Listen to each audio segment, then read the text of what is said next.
Buenas tardes. Hoy vamos a hablar de una pensadora, una filósofa feminista, Silvia Federici.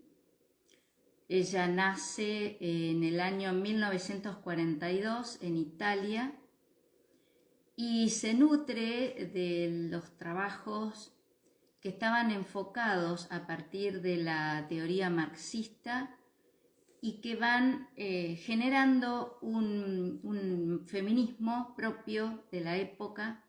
Estamos hablando de fines de la década de los 60, principio de los 70.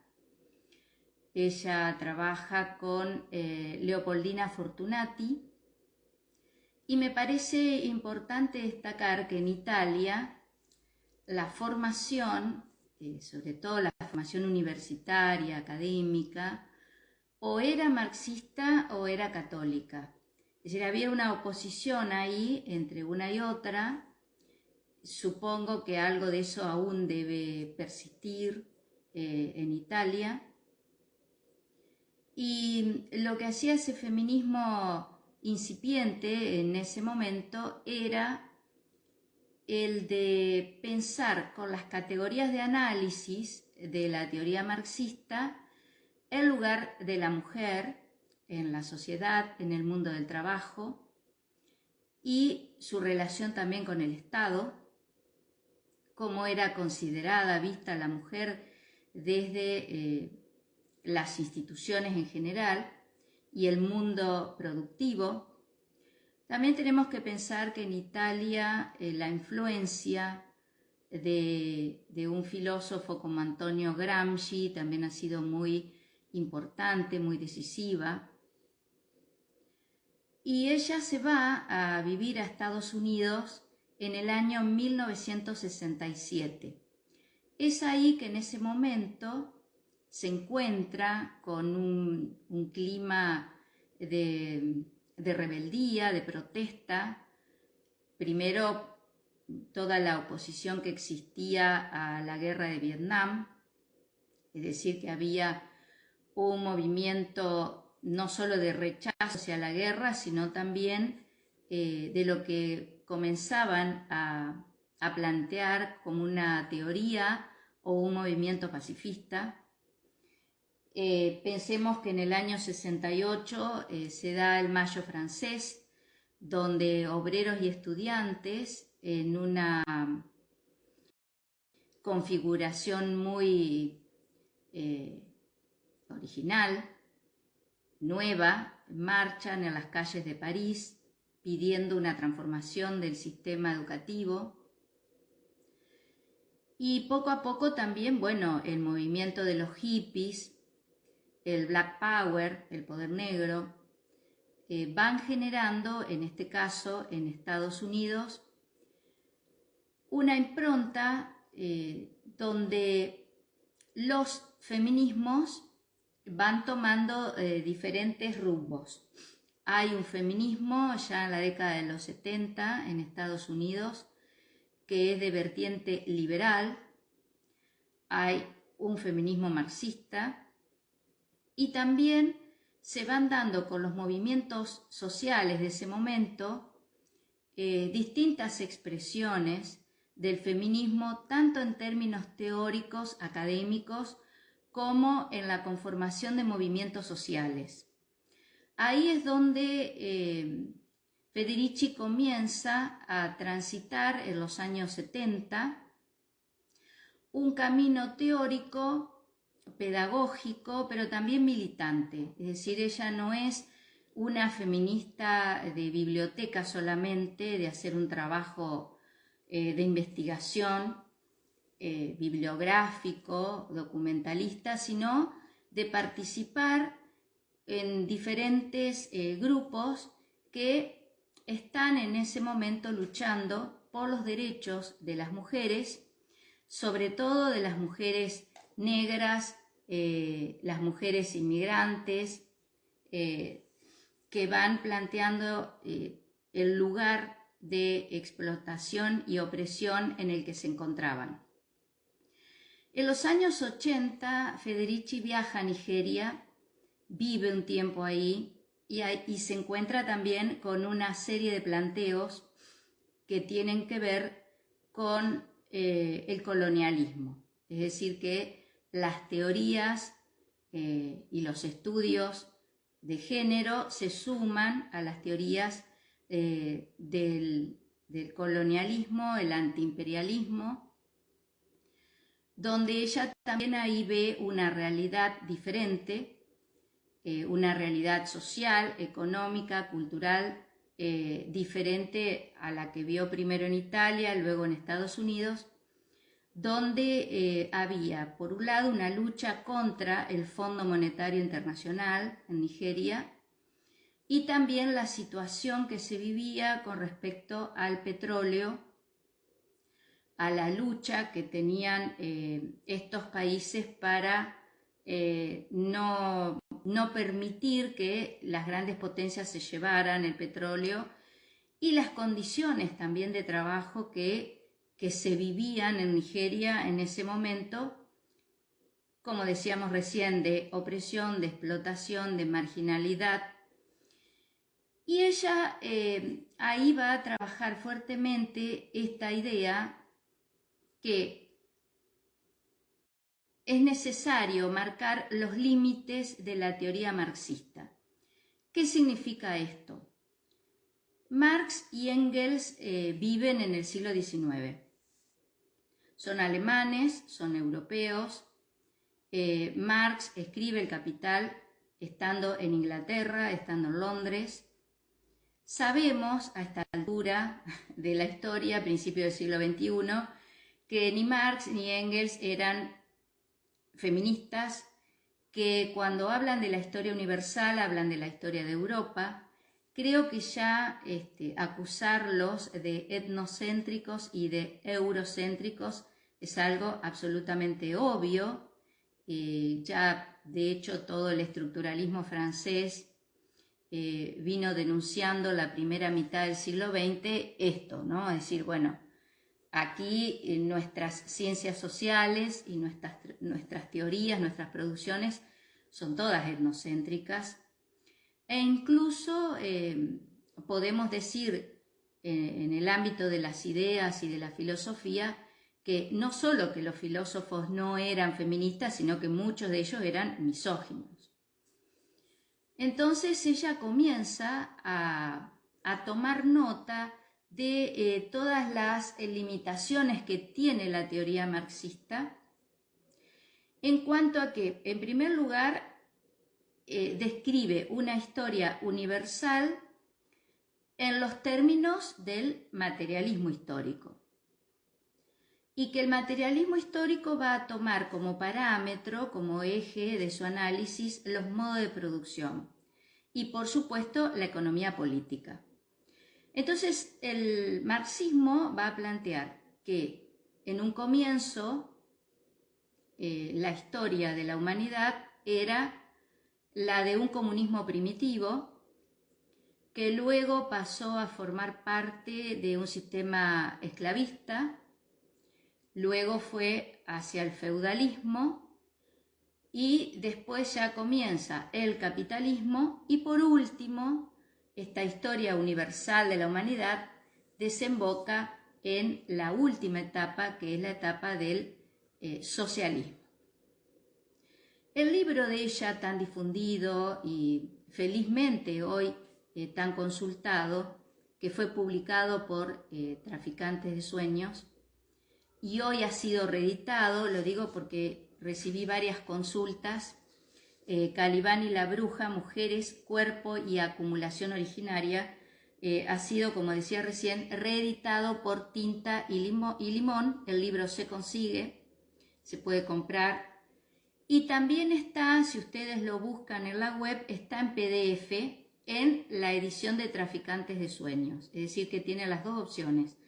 O lo pueden bajar en PDF o lo pueden comprar en esta nueva edición de Tinta y Limón, que es muy interesante lo que incorpora al final, que es una entrevista que le realizan el colectivo Situaciones, donde ella hace ahí un relato autobiográfico de todo este recorrido que yo les venía diciendo, de cómo ella va evolucionando desde estos estudios feministas en Italia, pasando por Estados Unidos, por Nigeria y de regreso a Estados Unidos. Ella hoy es profesora emérita de una universidad y se dedica a dar conferencias y también a escribir una serie de artículos que están reunidos en un texto también publicado por Traficantes de Sueños que se llama Revolución.0.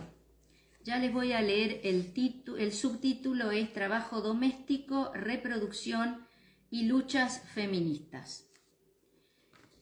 Ella se va a detener en un periodo que es el periodo entre la sociedad feudal y el capitalismo, es decir, ese pasaje de la sociedad feudal al capitalismo, y toma la casa de brujas y la figura de la bruja como esta manera en que el sistema encontró para eliminar a las mujeres, eliminarlas brutalmente. Pensemos que a fines de la sociedad feudal, también podemos decir del medioevo, esta transición entre medioevo y modernidad que se la denomina renacimiento, el cuerpo de las mujeres era un cuerpo que estaba destinado a la reproducción, un cuerpo que estaba situado en un ámbito doméstico donde todas esas tareas domésticas no eran consideradas un trabajo, porque si hubiesen sido consideradas un trabajo, ya ingresaban en la problemática si ese trabajo debía ser o no remunerado. Aquí estamos también en un momento donde la medicina solamente la podían practicar los varones, que se estaba prohibida la práctica de la medicina por parte de las mujeres. Cualquier investigación que pudiesen hacer las mujeres que tuviesen que ver con la salud, con el cuidado del cuerpo, con la cura de las enfermedades o la prevención de las enfermedades, eso estaba considerado como brujería. No solo eso, si las mujeres en plena Inquisición, la Santa Inquisición, eran sospechadas como herejes o infieles, también iban a parar a la hoguera, y muchos teólogos de la época, cada vez que la mujer podía salir un poco de ese lugar fijo, inmóvil que se le había dado en ese momento, se las consideraba poseídas por el demonio. Entonces, cualquier mujer que quisiera salir del ámbito doméstico, de la tarea de la reproducción, o que quisiera ejercer la medicina, era considerada una bruja y por lo tanto iba a parar a la hoguera.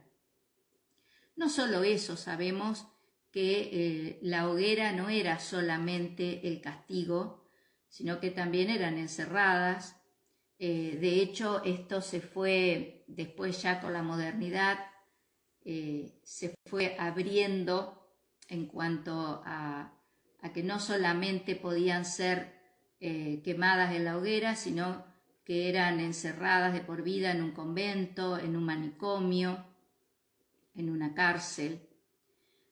Hay una película, si no la han visto, Los fantasmas de Goya, que bueno, ahí muestra, digamos, cómo encierran a la protagonista porque ella era sospechada de ser judía porque no quería comer la carne de cerdo.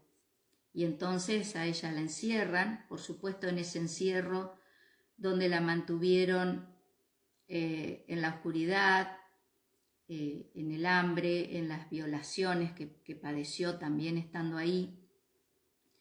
Esa película muestra de una manera muy cruda lo que se estaba viviendo en ese momento.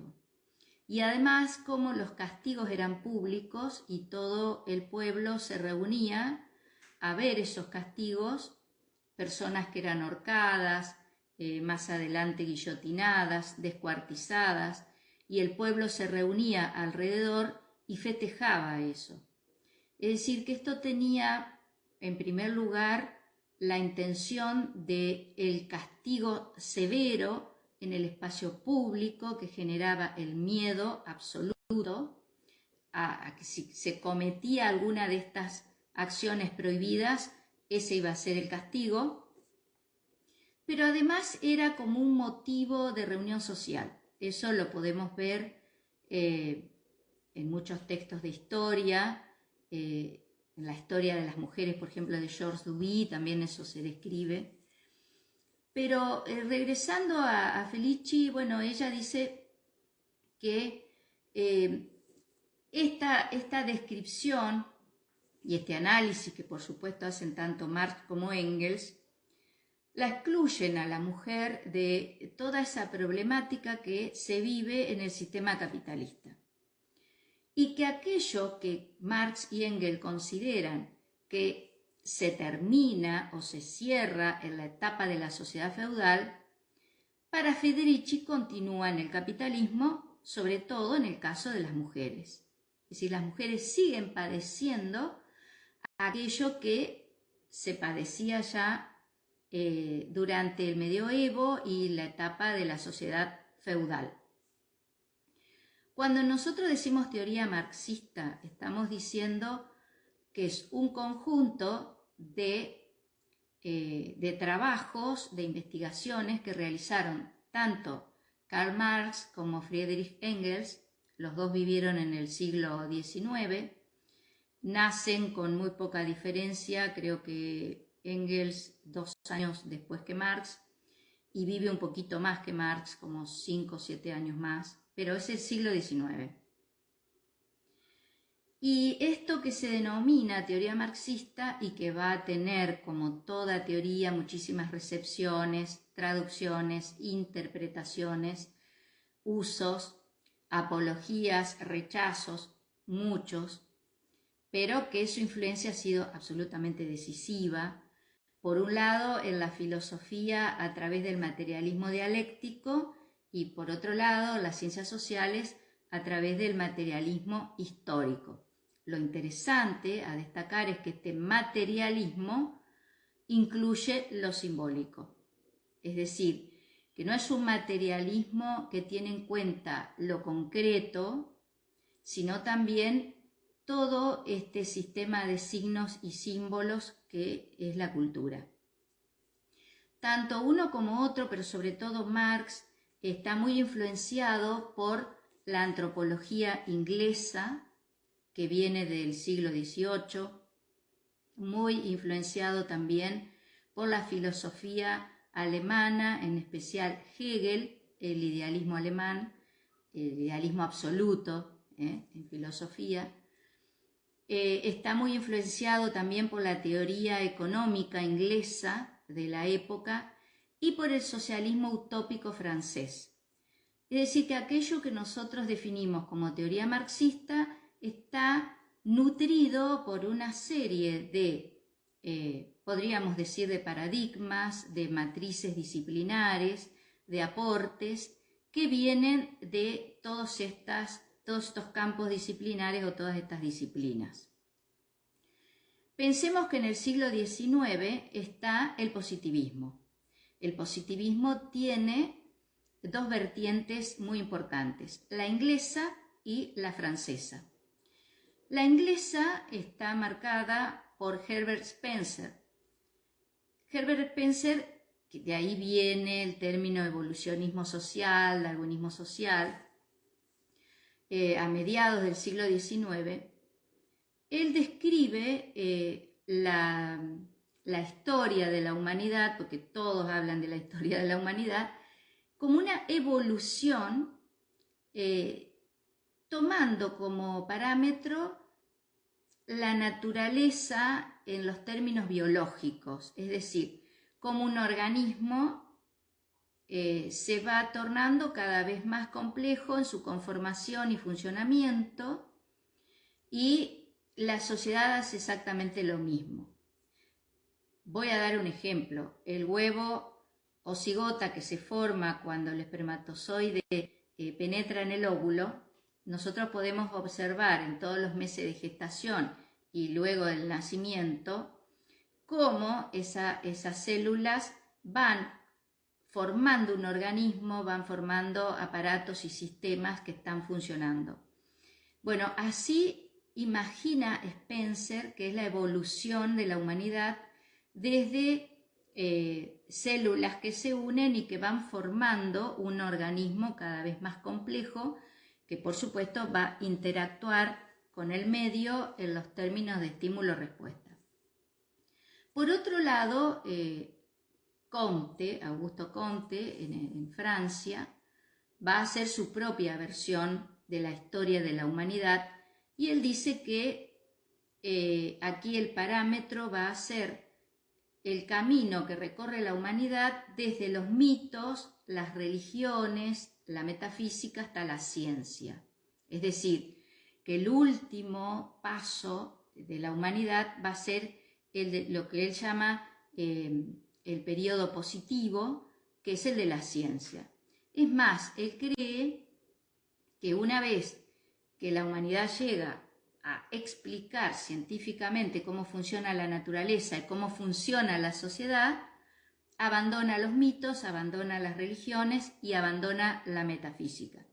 La metafísica no es otra cosa que la filosofía, es decir, que para ellos los filósofos están hablando del ser, del no ser, del existir, que hablan de una serie de entes ideales, abstractos, pero que en definitiva no se puede pensar la ciencia desde esos parámetros. Entonces, en medio de todas estas descripciones organicistas, positivistas, evolucionistas que se dan en el siglo XIX, el materialismo histórico y el materialismo dialéctico, del que nos hablan tanto Marx como Engels, toman como parámetro la economía política. Es decir, que van a hacer un análisis de cómo la humanidad progresa o evoluciona en esos términos.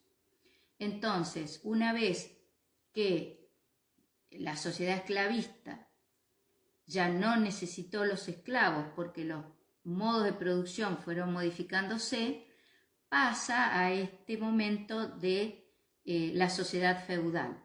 Y la sociedad feudal es la que vemos en la Edad Media, donde el señor feudal era el dueño de la tierra y después le seguían en una pirámide de poder la nobleza, la monarquía y el rey y el papa, que eran las autoridades superiores que estaban por encima de toda esa estructura de poder. Y el campesinado, que estaba en la base, trabajaba la tierra que no le pertenecía. Hay muchas teorías respecto de cuál es el pasaje de esta sociedad feudal a la sociedad capitalista. Algunas toman como parámetro la ciencia moderna, dicen, bueno, desde que tanto Copérnico como Galileo, Newton, Kepler van planteando una nueva ciencia, se va abandonando este principio de autoridad, porque ya las verdades no son reveladas por Dios, sino que las verdades se consiguen conquistándolas en la investigación científica, donde hemos podido conocer la ley de la gravitación universal, hemos podido conocer el funcionamiento de la propia naturaleza, de cómo es el sistema solar, etc.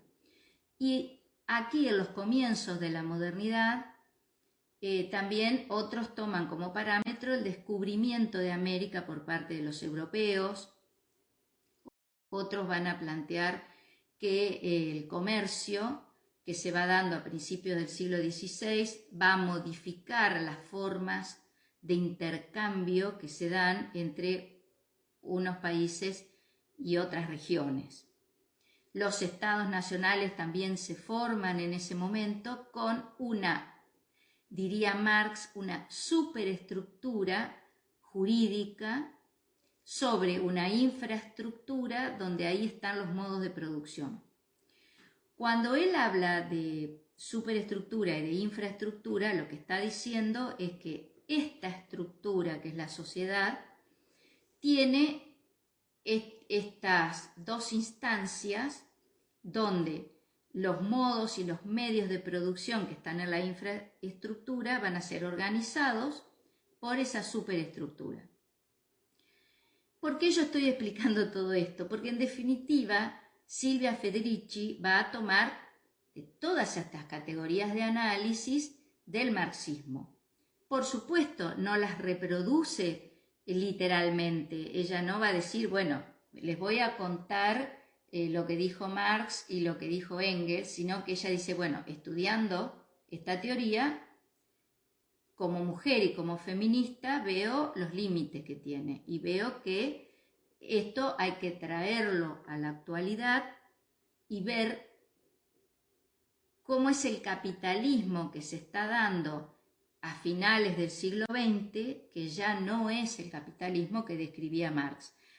Pero sobre todo lo que a ella le interesa es el lugar que ocupamos las mujeres en los modos de producción, el lugar que ocupamos las mujeres tanto en esa infraestructura como la superestructura, y en el no reconocimiento al trabajo doméstico como trabajo que debe ser remunerado, como trabajo que debe ser reconocido, y además como un trabajo que ayuda, favorece, apuntala la acumulación de capital de los capitalistas, ¿no?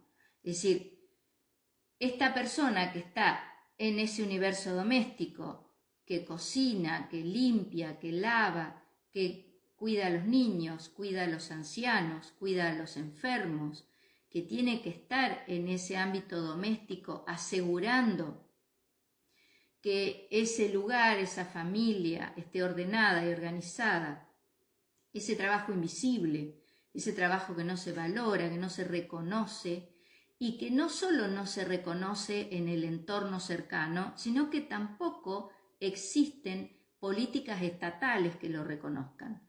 Políticas estatales que digan, bueno, el trabajo doméstico es un trabajo, hoy diríamos, no tiene por qué ser un trabajo que realicen únicamente las mujeres, sino que los varones también lo tienen que hacer.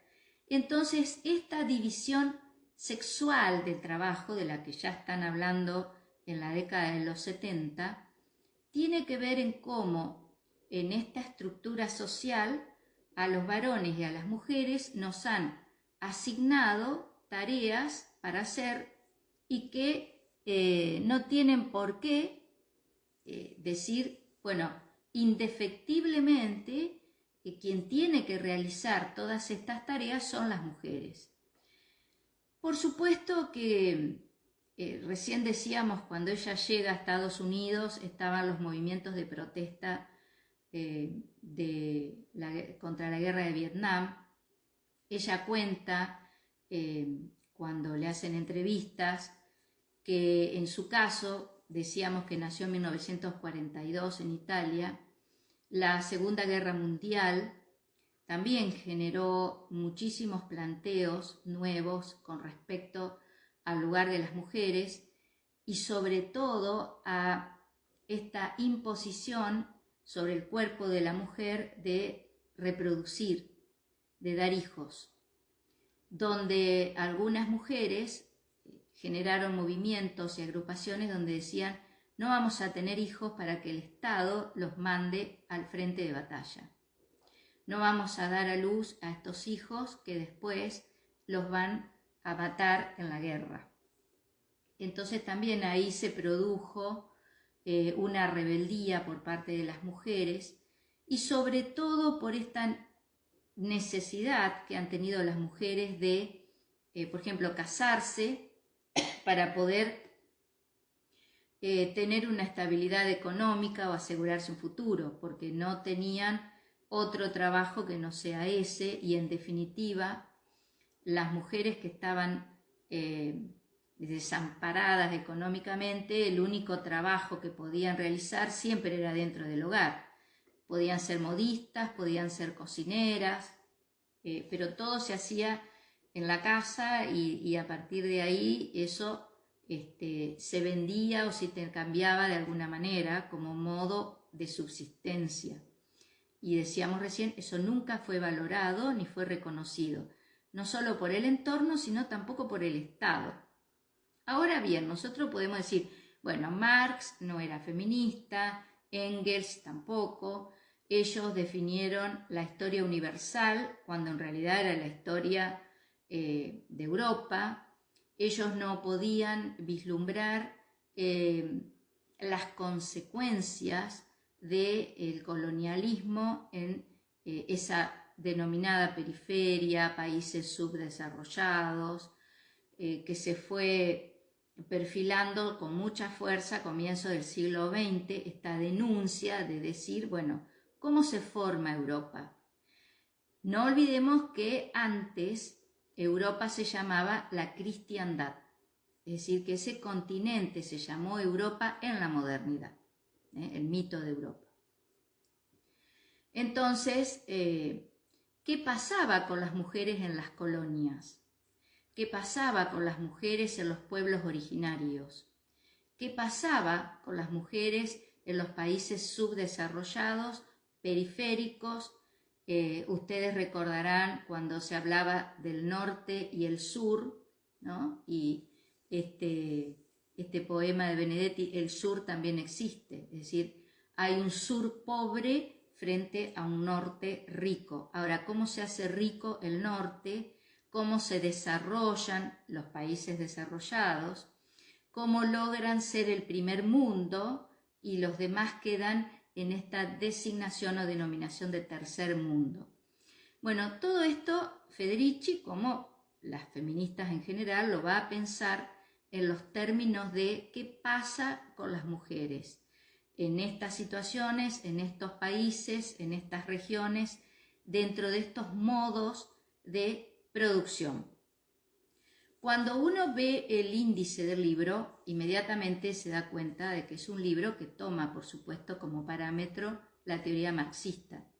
Doy otro ejemplo. Si leemos Vigilar y castigar de Foucault, vemos que en el índice también hay una influencia marcada del marxismo, pero el feminismo, sobre todo en Estados Unidos, que toma la obra de Foucault, las categorías de análisis de Foucault, la sociedad disciplinaria, la ortopedia social, etc., por supuesto también va a decir, mira, Foucault no era feminista, Foucault no pensó la problemática de la mujer, no es que no lo haya hecho para nada, sino que si uno lee Historia de la locura, y las palabras y las cosas, más no es que él no en ningún momento la nombre a la mujer, pero no es un enfoque feminista. Y esto es interesante marcarlo porque ¿qué hacemos con las teorías? ¿O qué podemos hacer con las teorías? Leerlas desde un lugar, interpretarlas, traducirlas desde una situación. Esto no significa que vamos a rechazar a los autores porque no eran feministas, sino que hay que hacerlos feministas desde nuestra propia perspectiva, nuestra lectura. Es un ejercicio que hacemos, es decir, cómo leer en clave feminista estos autores, estos libros, estas perspectivas. Y al mismo tiempo pensar que el feminismo no es solamente un corpus teórico, un campo disciplinar, sino que el feminismo también es una militancia y es un movimiento social que se va dando con diferentes expresiones, con diferentes colectivos y en diferentes circunstancias. Federici, acá yo marqué algunas cuestiones que me gustaría compartir con ustedes. Bueno, ella en la página 105, en esta edición de Tinta de Limón, hay gente que tiene la edición de Traficantes de Sueños, que si no me equivoco, al menos acá en Argentina está agotada, pero insisto, para los que recién se suman, está en PDF, se puede bajar sin ningún inconveniente de internet. Ella aquí va a hacer un punteo de cuál es el programa que va a seguir, ¿no? Entonces ella dice que en primer lugar va a tener en consideración la expropiación de los medios de subsistencia de los trabajadores europeos y la esclavización de los pueblos originarios de América y África en las minas y plantaciones del Nuevo Mundo, que no fueron los únicos medios para la formación y acumulación del proletariado mundial. Pensemos que la lógica del capitalismo es una lógica de acumulación, que quien tiene el capital tiene el poder y por lo tanto lo que hace es invertir ese capital para acrecentarlo.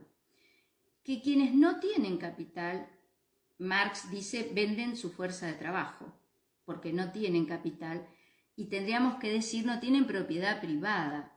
El mundo del capital, bueno, Marx lo dice, es un mundo dividido entre propietarios y no propietarios. Los propietarios, ya sea de la tierra, de la fábrica, de la empresa, los propietarios de las inversiones que se van realizando y los no propietarios que trabajan para ellos. Es decir, que le van a dar esta plusvalía, este plus de ganancia, porque también tenemos otra distinción, el trabajo asalariado y el trabajo no asalariado, que es otra de las divisiones que hay que tener en cuenta con respecto al trabajo. Para Marx, el hombre es un animal que trabaja. Pensemos que en todas las definiciones antropológicas, bueno, el hombre es un animal racional, el hombre es un animal simbólico, es un animal político, es un animal social, depende del autor. Para Marx, el hombre es un animal que trabaja y sabemos que todos ellos utilizan el término animal en un sentido genérico y hombre en un sentido genérico.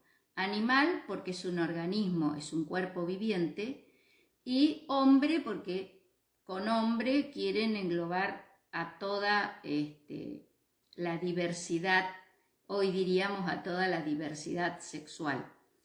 Pero el feminismo que dice, bueno, la mujer es un animal que trabaja.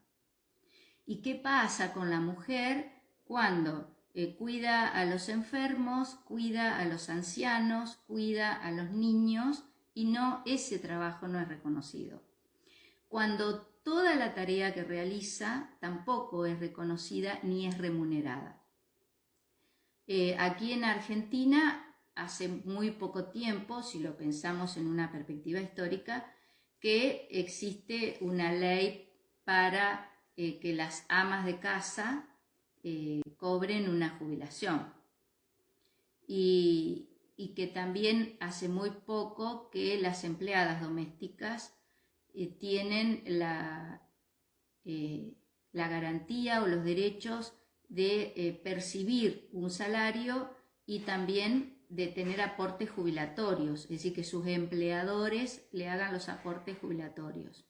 Sabemos que no todos los que tienen empleadas domésticas o todos los que tienen empleados en general, trabajadores, se les hacen los aportes. Y fíjense, y acabamos de nuevo a lo simbólico, que ese trabajo que no es remunerado, no es reconocido, o al que no se le realizan los aportes, las cargas sociales, ¿qué se les dice? Trabajo en negro. ¿Por qué? Y porque todo lo que tiene que ver con lo ilegal se lo nombra como lo negro. ¿Por qué? Porque son los negros aquellos que han quedado fuera del sistema o que han quedado fuera del contrato social o que han sido esclavizados históricamente o explotados. De hecho, no en el caso de Federici, pero por ejemplo Louis Bacán, cuando escribe Las cárceles de la miseria, y es una investigación que él realiza en Estados Unidos, dice, bueno, la población carcelaria en Estados Unidos es de negros y latinos. La situación de los inmigrantes en general en el mundo, todos estos movimientos migratorios también tienen que ver con este estigma o esta estigmatización de aquellos que o cayeron del sistema o nunca pudieron estar dentro del sistema. Y siempre se los designa como lo negro, lo oscuro, y yo me niego a eso cuando a veces dicen hay una mano negra detrás de esto. Bueno, para mí, y creo que así es, un comentario absolutamente racista. De hecho, en todas las situaciones de explotación, lo que hay es una mano blanca, no una mano negra, como dijo un haitiano que vino una vez acá a la universidad. Bueno, el segundo punto que dice Federici aquí en la página 105, que hay que tener en cuenta, que este proceso requirió la transformación del cuerpo en una máquina de trabajo y el sometimiento de las mujeres para la reproducción de la fuerza de trabajo. Fundamentalmente requirió la destrucción del poder de las mujeres, que tanto en Europa como en América se logró por medio del exterminio de las brujas. La biopolítica es un campo disciplinar que viene de la teoría marxista. Nosotros, nosotras somos un cuerpo y somos un lenguaje. Entonces, la biopolítica lo que hace es analizar cómo las políticas afectan a ese cuerpo, cómo lo ubican o lo desubican a ese cuerpo, cómo lo encierran o lo liberan a ese cuerpo. Las políticas educativas, las políticas laborales, las políticas de salud, ¿dónde van a parar esos cuerpos? Es por eso que ahí vuelvo a Foucault, cuando él habla del biopoder, lo que Foucault está analizando es cómo el poder de turno ubica a esos cuerpos. El cuerpo está en la empresa, en la fábrica, en la familia, en la escuela, en el Palacio de Justicia. El cuerpo está en el manicomio, en la clínica psiquiátrica, en la prisión, en el campo de concentración. ¿Dónde está el cuerpo? ¿Dónde están los cuerpos? Y esta problemática de la pandemia que nos atraviesa hoy también nos muestra imágenes de los cuerpos, de cómo los cuerpos se trasladan, cómo los cuerpos se intervienen, se internan, cómo los cuerpos se entuban, cómo necesitan un respirador, cómo esos cuerpos se apilan, los cadáveres hoy en la India y se los quema, que son realmente imágenes que uno no pensó que iba a ver en esta historia de la humanidad que siempre nos contaban, sobre todo en el siglo XIX, que iba progresando. Una humanidad que, lejos de progresar, nos da muestras hoy de cuánto nos falta para progresar como seres humanos, ¿no?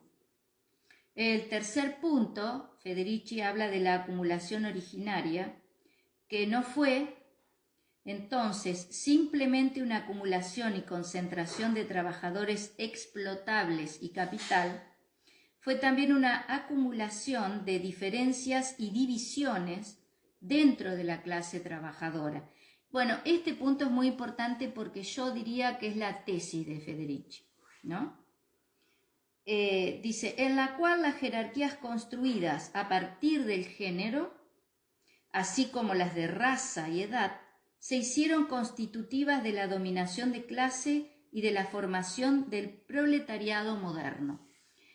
Esta palabra, este concepto de proletariado es de la teoría marxista. El proletariado es el que vende su fuerza de trabajo, no tiene propiedad privada y por lo tanto está enajenado. Pero esa enajenación, recién decíamos que el marxismo también toma la cuestión simbólica en su concepción de estructura social, y sí que no es solamente lo material concreto, sino también lo simbólico, lo ideológico.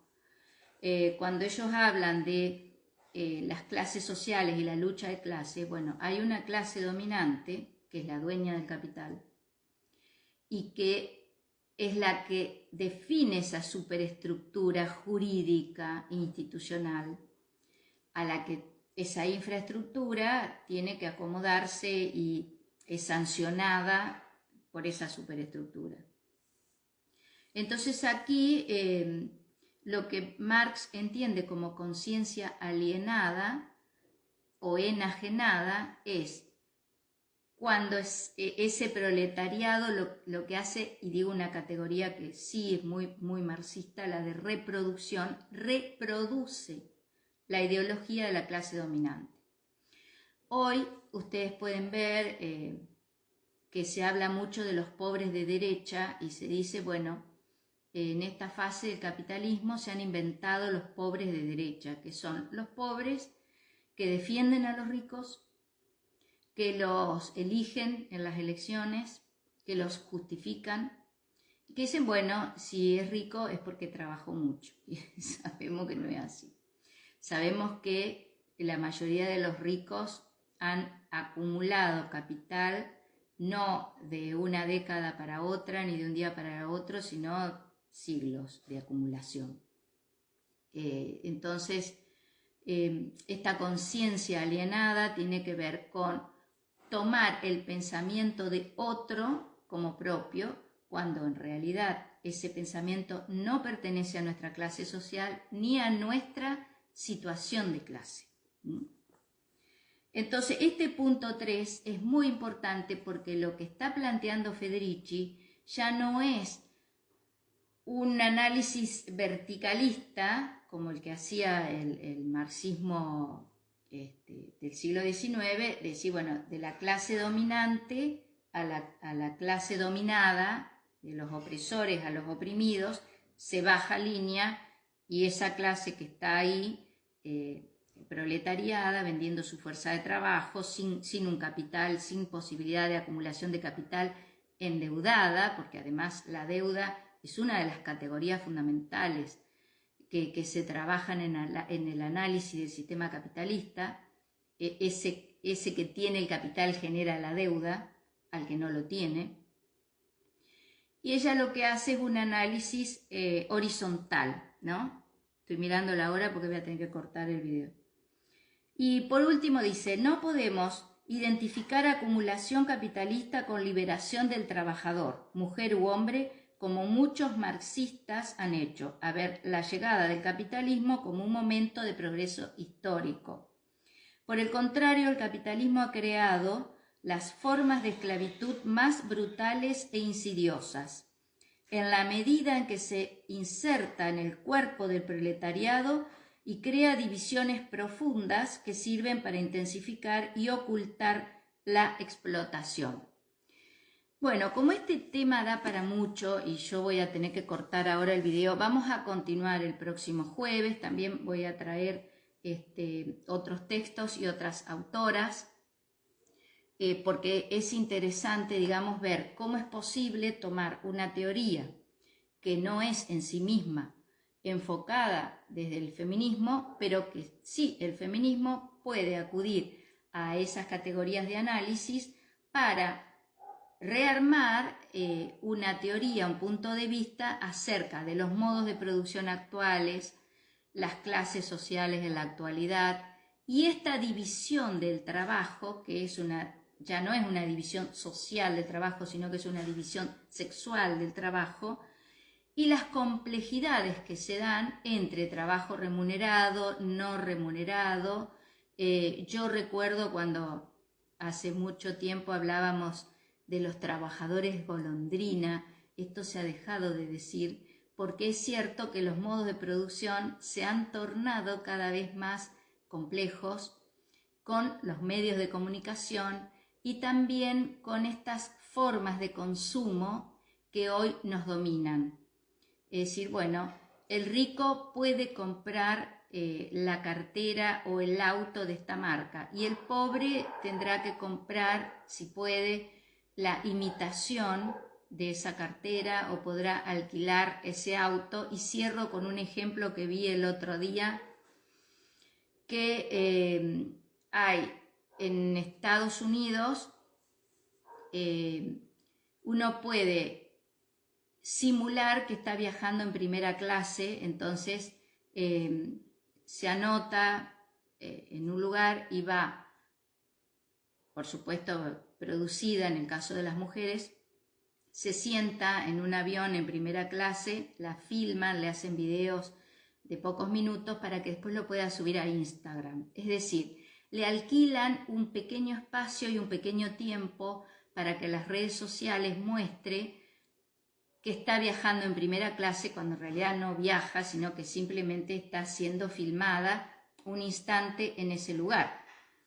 Puedo dar muchos más ejemplos, pero tengo que cortar el video. Les agradezco que hayan estado escuchándome y seguimos el próximo jueves con Silvia Federici y con otras autoras del feminismo actual y los nuevos planteos que tienen que ver no solo con las problemáticas de género, sino también lo que hoy se conoce como el postfeminismo. Muchas gracias y que tengan un lindo fin de semana.